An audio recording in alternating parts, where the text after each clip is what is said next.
Hello everyone. In this video, we'll show how to cancel a fetch request if it takes too long. We'll also learn how to use AbortController to prevent hanging network calls. We'll also handle both success and timeout scenarios cleanly.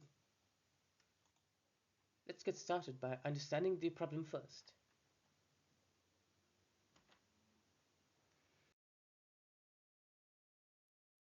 When an API is too slow or unresponsive, we do not want the app to freeze.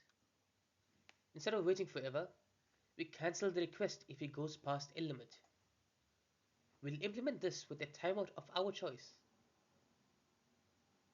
Let's dive into the code that makes this happen.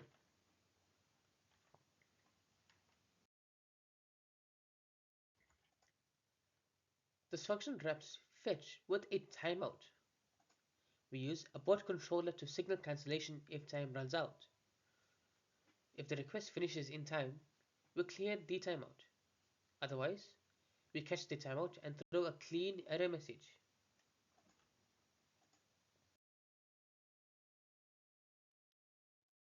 We first begin by preparing both the fetch and the abort path.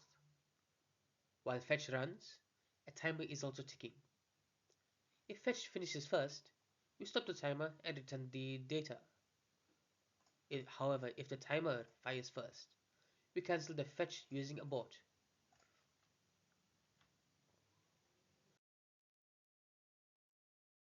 When using a reasonable timeout like 5000 milliseconds, we get the data successfully.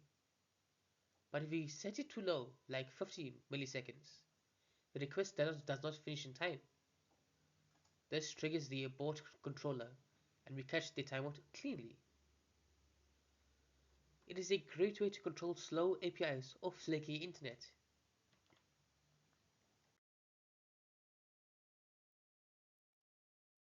You'll need this in any real-world app that fetches data over the internet.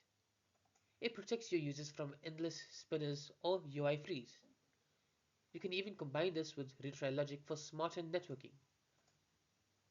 Let's wrap this up with a quick summary.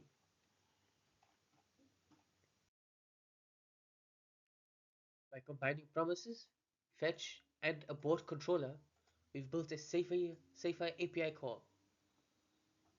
You now know how to cancel delayed responses and handle them cleanly. It is a must-have for modern JavaScript developers. Thank you for watching. If you enjoyed this video, please make sure to like, share, and subscribe for more JavaScript tutorials. I'll see you in the next one.